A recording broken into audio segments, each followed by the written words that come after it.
Je vous fais le compte rendu d'un séjour à Kinshasa. Je suis arrivé au mois d'octobre. J'ai passé les fêtes de fin d'année ici et les fêtes de Nouvel An. Et j'étais revenu un peu pour voir ce beau pays qui est le nôtre, avec sa belle capitale, avec ses 12 millions d'habitants. Je suis allé au Bas-Congo et aujourd'hui, me voici en train de faire un peu ce qu'on dira un bilan à mi-parcours. Un bilan à mi-parcours sur toutes mes observations que j'ai faites en arrivant ici. Et c'est quoi ces observations?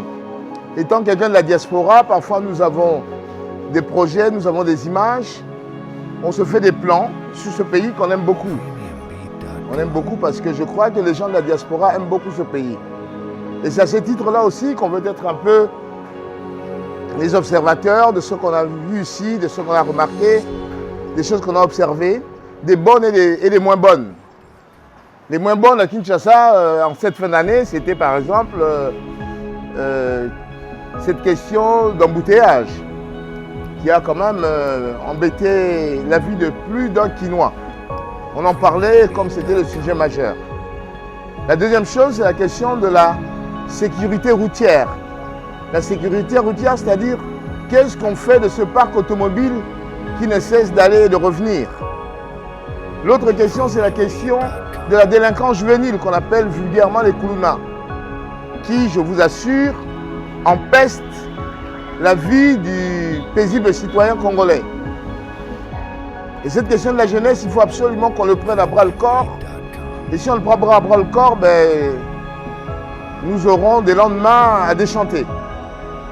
Alors moi, il y a un aspect qui m'intéresse parce que, étant président du Cercle des Congolais de France, étant en même temps chef d'un parti politique, étant vice-président du parti de notre honorable Jean-Claude Mvemba, qui est devenu président de l'Assemblée provinciale du Congo central, pour la première fois, un de nôtres, de la diaspora, avec un parcours, une trajectoire de vie et d'expérience, est parvenu à rafler le perchoir d'une grande province. Monsieur Jean-Claude Mvemba Luzamba, qui est aujourd'hui président de l'Assemblée provinciale, etc. Alors, je me suis rendu à Matadi, j'ai fait la route nationale. C'est un poumon économique. J'ai observé ça avec l'œil d'un économiste, d'un financier, d'un écologiste. Je ne suis pas trop écologiste, mais je regardais un peu la diversité de nos terroirs. Nous avons beaucoup de choses à faire. Mais sur cette nationale, la grande question, c'est la question de la sécurité. Ce n'est pas normal que des camions citernes avec 20 000 litres d'essence prennent la route en plein soleil comme ça à 40 degrés. On connaît les dégâts que peuvent faire ces camions citernes. Donc il faudra légiférer. Et le président Jean-Claude Mvemba a pris ce sujet à bras le corps. Dès la rentrée parlementaire du deuxième trimestre 2021, on va beaucoup légiférer sur la prévention routière, sur la sécurité routière. Parce que ce sera un drame si ces camions aujourd'hui venaient à s'enflammer. Alors, je regarde aussi l'économie du Congo, ce dollar qui gère tout, qui légifère tout, qui domine tout, qui fait gagner l'argent aux uns, qui fait perdre l'argent aux autres. La place du Congolais au sein de son économie. En venant ici, j'avais été interviewé à la télévision de M. Lilo Miango à Paris. J'avais insisté sur le fait que le levier financier du Congo ne pouvait pas être laissé entre les mains des étrangers. Ce n'est pas du sectarisme primaire, ce n'est pas de l'ostracisme, c'est tout simplement la préférence nationale, comme le dit le ministre français de l'économie, Bruno Le Maire. La préférence nationale, ça veut dire quoi? Le patriotisme économique, ça veut dire quoi? La montée en compétence des jeunes Congolais, ça veut dire quoi? L'option préférentielle pour les pauvres, ça veut dire quoi? Ce sont ces 4 options que nous avons prises. Le patriotisme économique, la préférence nationale, la montée en compétence des jeunes Congolais bien formés et aussi l'option préférentielle pour les pauvres. Parce qu'il faut le savoir que le Congo produit de jour en jour plus de pauvres que de riches. Bien que le président de la République nous a dit cette courbe sera inversée avant la fin de son mandat. Et nous applaudissons le président de la République pour cette résolution-là. La courbe se sera inversée. On produira plus de riches qu'on produira de pauvres. Il avait dit. Et c'est dans cette vision-là que s'inscrit le projet de la création de la Banque des Congolais de l'étranger. La Banque de la diaspora congolaise, si vous voulez. Comme le banquier, notre banquier qui est à Londres, M. Ben Bakwanda m'a corrigé. Il m'a dit qu'il faudrait que ce soit la Banque de la diaspora congolaise. Nous allons œuvrer pour que cette banque se fasse. Nous allons ouvrir des souscriptions. Nous avons déjà ouvert cette souscription. Dans l'interview que j'avais fait au mois d'octobre à Paris, avec le journaliste congolais Lilo Miango, j'avais dit qu'au mois de janvier, nous allons créer déjà la société financière. Donc, à date d'aujourd'hui, nous pouvons dire que cette banque congolaise aura lieu, la banque privée des Congolais, rien que pour les Congolais.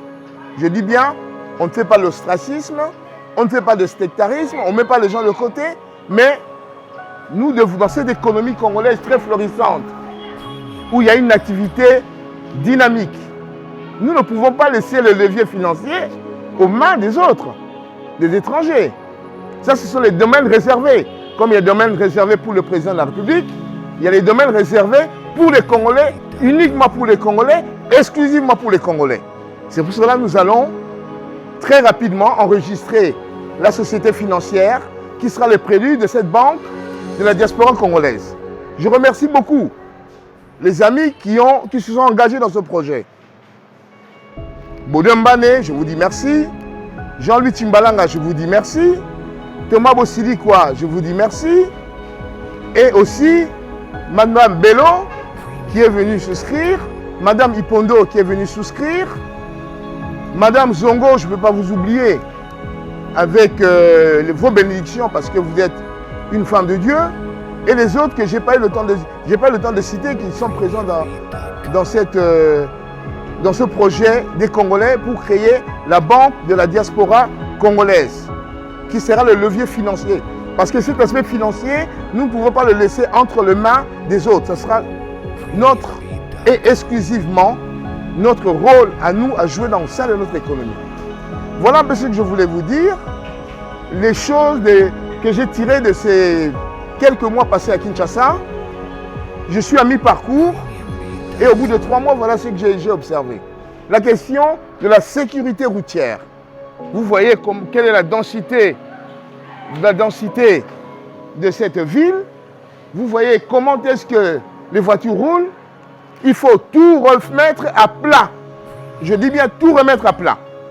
Et les signalisations, et les formations, et la prévention, et la sanction. On doit tout remettre à plat. Si on veut préserver des vies, si on veut ne pas avoir des morts tous les jours. Cette nationale, une que j'ai pratiquée plus d'une fois, tout doit être remis à plat et refait. Sinon, nous aurons, je dis bien, au moins 20 morts par jour. Et si on ne les a pas, c'est la main de Dieu qui est au-dessus de nous. Vous allez pratiquer cette route comme moi, vous allez avoir les frissons que moi j'ai eus, et vous allez voir pourquoi est-ce que je pointe du doigt cette question de la prévention routière. L'autre aspect, c'est la question de la délinquance, la question des Koulouna dans cette ville. Nous sommes tous victimes de ces jeunes. Ce n'est pas normal. Le civisme va revenir.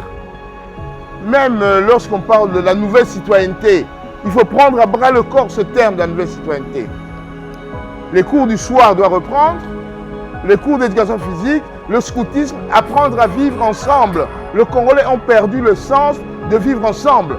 Le chacun pour soi est à la même hauteur que le chacun pour soi que nous avons là-bas de l'autre côté de la Méditerranée. Et ça, ce n'est pas possible. Dans un pays de solidarité où notre société est basée sur la solidarité et le partage. C'est incroyable l'égoïsme que j'ai vu ici au Congo. Et l'indifférence aussi. Voilà un peu les quelques thèmes que j'ai vus ici. Et bien sûr, la propreté de la ville, la projection, la pollution. et bien d'autres méfaits d'une grande ville. Nous, aujourd'hui, ce n'est pas le Kinshasa des années 70-70.